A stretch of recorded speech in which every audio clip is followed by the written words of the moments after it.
Hello guys, welcome to my YouTube channel. आज हम 8th class का पार्ट नंबर 6 इतिहास का पार्ट नंबर 6 देशी जनता को सभ्य बनाना, राष्ट्र को शिक्षित करना, इस चैप्टर के बारे में पढ़ेंगे। ठीक है, ये चैप्टर बहुत ही इंटरेस्टिंग है। जो बच्चे नए हैं प्लीज़ मेरे चैनल को लाइक और सब्सक्राइब ज़रूर करें, साथ में शेयर भी करें ताकि और बच्चों को भी इसका फ़ायदा मिल सके। चलिए, इसमें देखिए हमारे लेफ्ट में दे रखा है भाषाविद। भाषाविद का मतलब क्या होता है?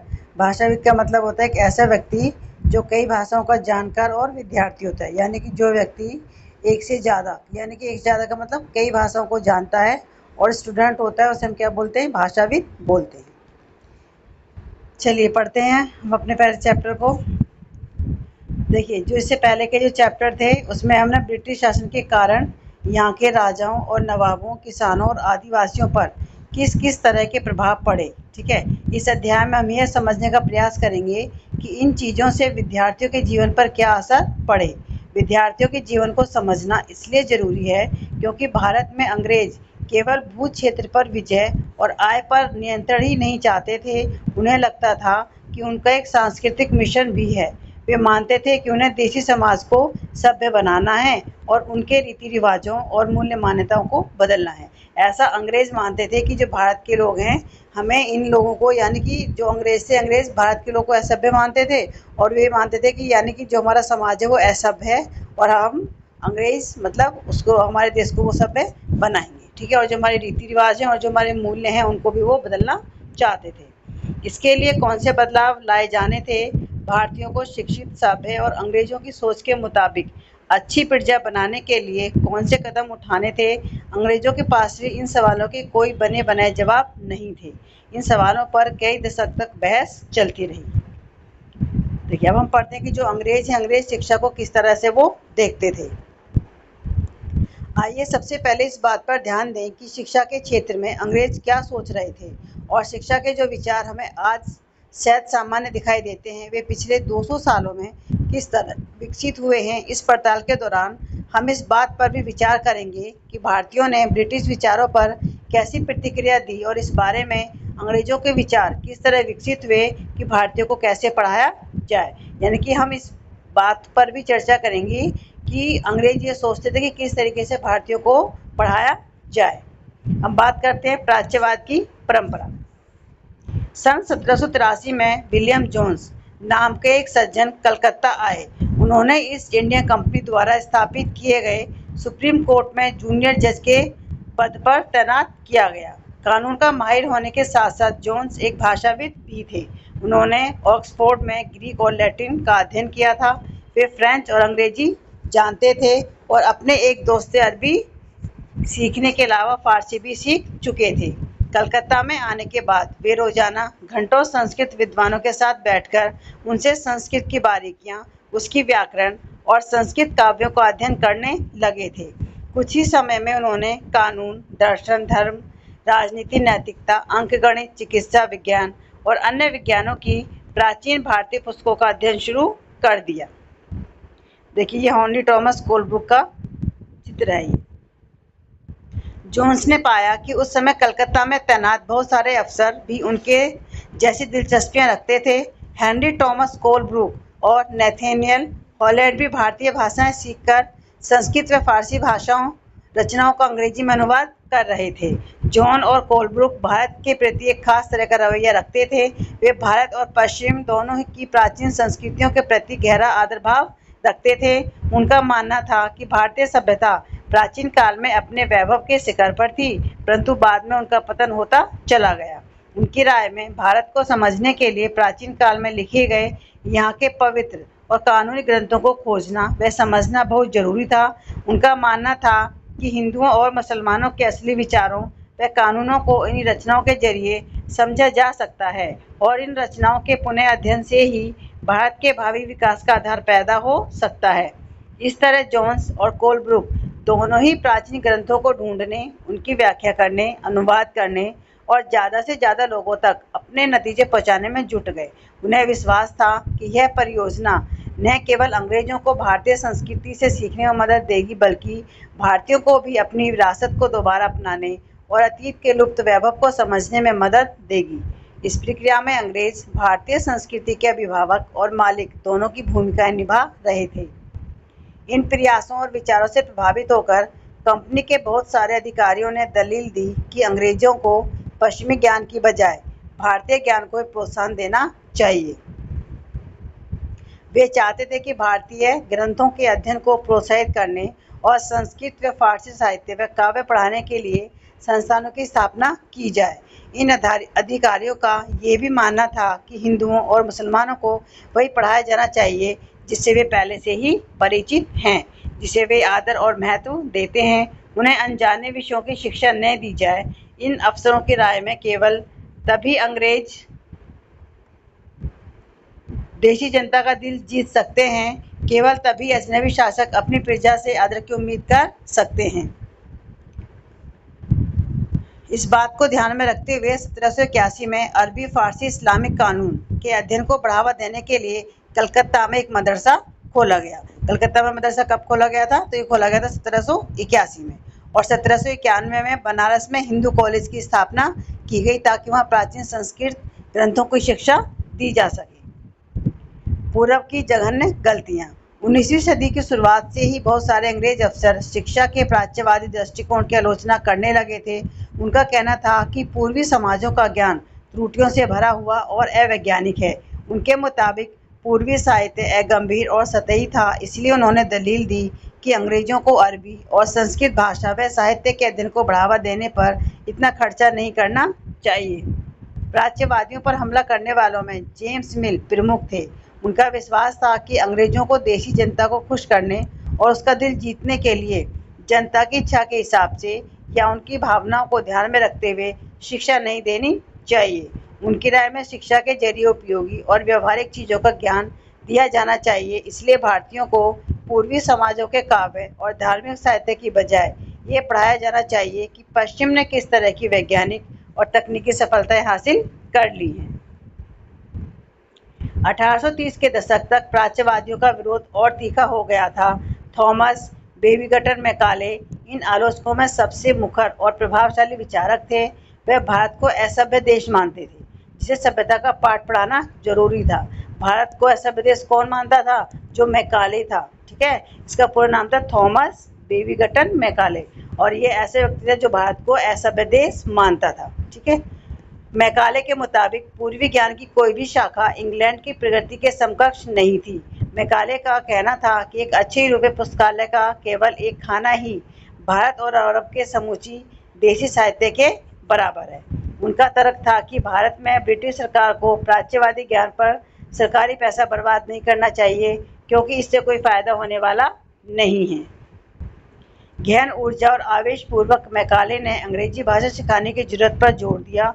उनका मानना था कि अंग्रेजी के ज्ञान से भारतीयों को दुनिया की श्रेष्ठतम साहित्यिक कृतियों को पढ़ने का मौका मिलेगा। मैकाले के मिंट्स विवरण के आधार पर 1835 का अंग्रेजी का शिक्षा अधिनियम पारित किया गया। ठीक है, ये फैसला भी लिया गया कि अंग्रेजी को उच्च शिक्षा का माध्यम बनाया जाए और कलकत्ता मदरसे तथा बनारस संस्कृत कॉलेज जैसे प्राच्यवादी संस्थानों को प्रोत्साहन दिया जाए। इन संस्थानों को अपने आप शरण का शिकार होते जा रहे अंधकार के मंदिरों की संज्ञा दी गई। अब स्कूलों के लिए भी अंग्रेजी पाठ्य पुस्तकें छपने लगी। व्यवसाय के लिए शिक्षा। 1854 में ईस्ट इंडिया कंपनी के लंदन स्थित कोर्ट ऑफ डायरेक्टर्स ने भारतीय गवर्नर जनरल को शिक्षा के विषय में एक नोट भेजा।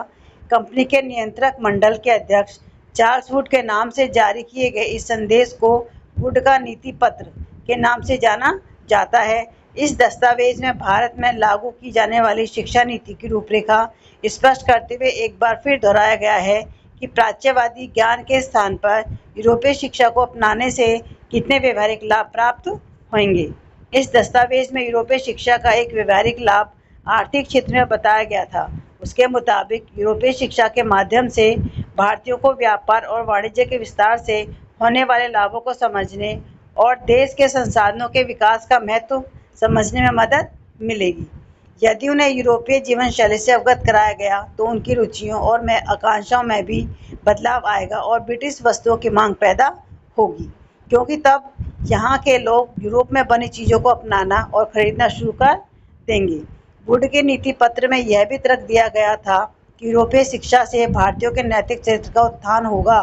इससे वे ज़्यादा सत्यवादी और ईमानदार बन जाएंगे और फलस्वरूप कंपनी के पास भरोसेमंद कर्मचारियों की कमी नहीं रहेगी। दस्तावेज के मुताबिक पूर्व का साहित्य न केवल भयानक त्रुटियों से भरा पड़ा था, बल्कि यह लोगों में न तो काम के प्रति दायित्व और समर्पण का भाव पैदा कर सकता था और न ही शासन के लिए आवश्यक निपुणता पैदा कर सकता था। 1854 के नीति पत्र के बाद अंग्रेजों ने कई अहम कदम उठाए। सरकारी शिक्षा विभाग का गठन किया गया ताकि शिक्षा संबंधी सभी मामलों पर सरकार का नियंत्रण स्थापित किया जा सके। विश्वविद्यालय शिक्षा की व्यवस्था विकसित करने के लिए भी कदम उठाए गए।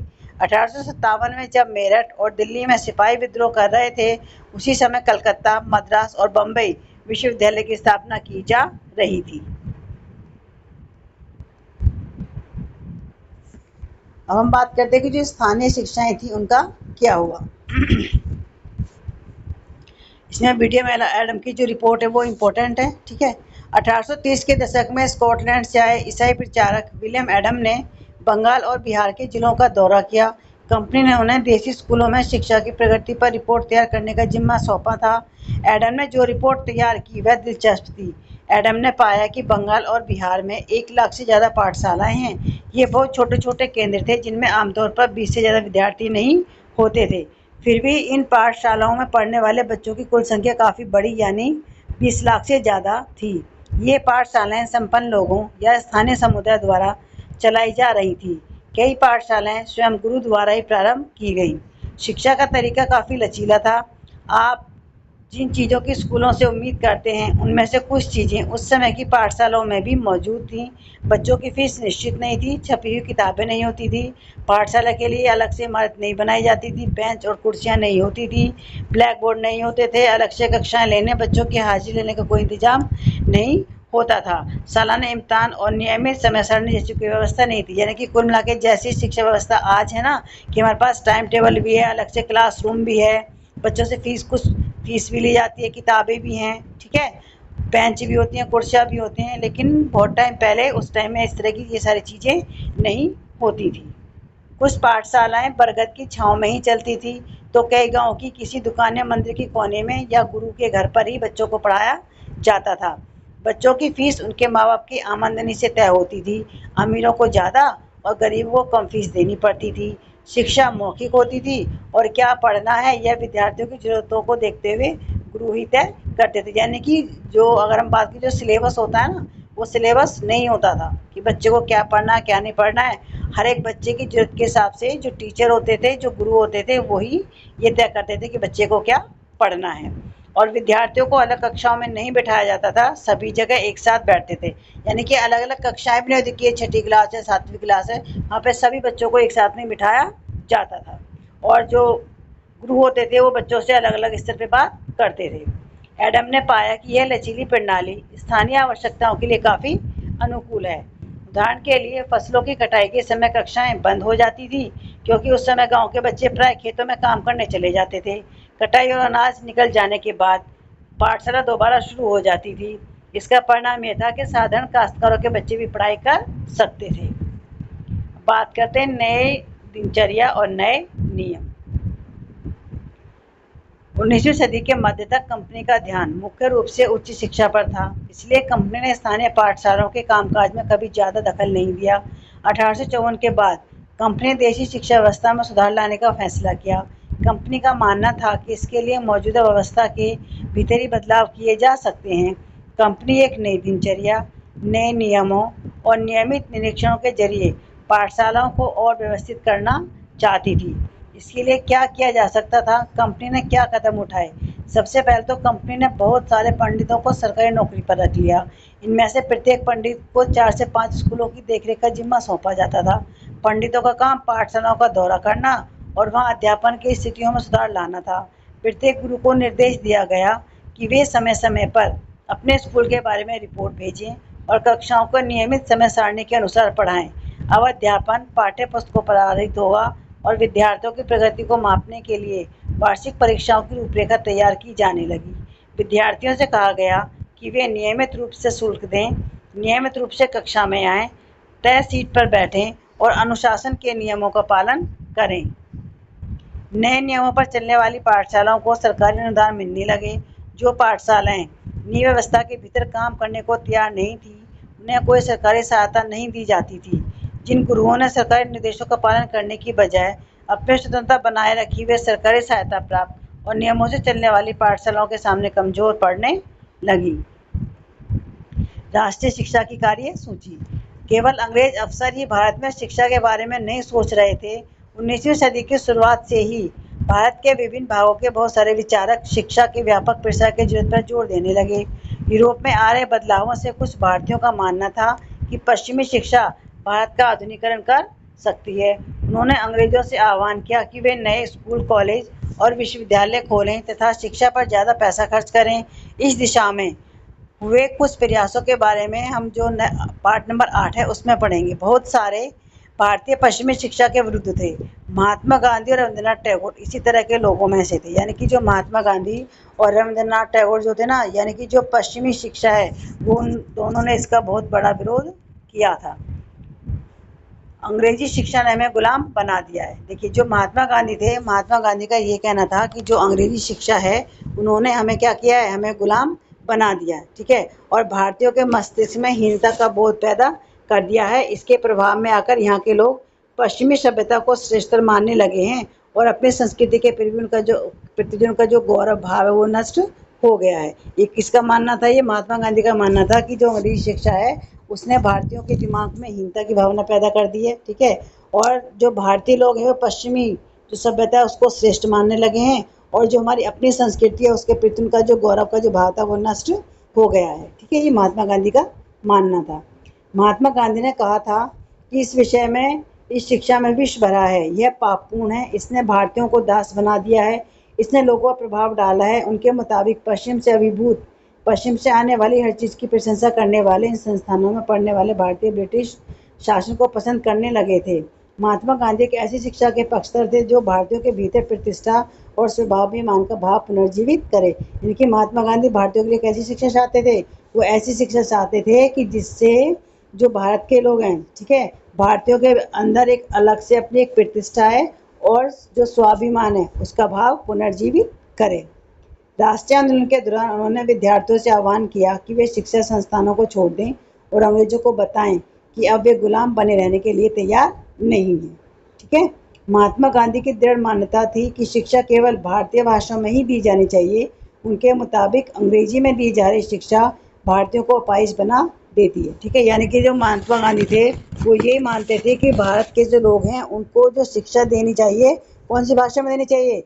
सिर्फ जो हमारी भारत की जो अपनी भाषा है उन्हीं भाषा में भारत के लोगों को शिक्षा देनी चाहिए, न कि अंग्रेजी में शिक्षा उन्हें देनी चाहिए।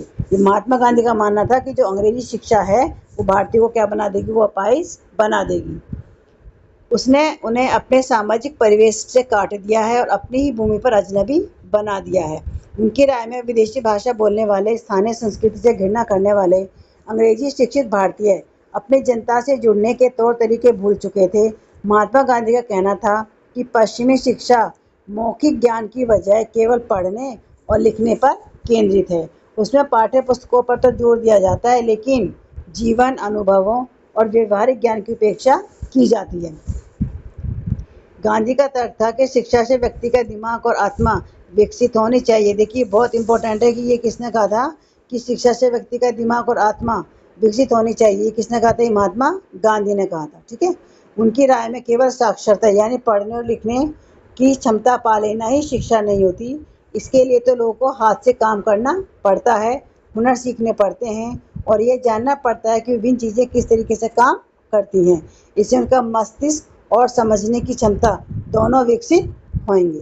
ठीक है, यानी कि महात्मा गांधी का मानना ये था कि देखिए, हमें शिक्षा कैसे मिलनी चाहिए? शिक्षा ऐसे मिलनी चाहिए जिससे लोगों को एक तरीके से हम कहें कि उनका पूरा डेवलपमेंट उनका होना चाहिए। ठीक है, अब है टैगोर का शांति निकेतन। रविंद्रनाथ टैगोर ने यह संस्था 1901 में शुरू की थी। टैगोर जब बच्चे थे तो स्कूल जाने से बहुत चिढ़ते थे, वहाँ उनका दम घुटता था, उन्हें स्कूल का माहौल दमनकारी लगता था। टैगोर को ऐसा लगता था मानो स्कूल कोई जेल हो, क्योंकि वहाँ बच्चे मनचाहा कभी नहीं कर पाते थे। जब दूसरे बच्चे शिक्षक को सुन रहे होते थे, टैगोर का दिमाग कहीं और भटक रहा होता था। कलकत्ता के अपने स्कूल जीवन के अनुभवों ने शिक्षा के बारे में टैगोर के विचारों को काफ़ी प्रभावित किया।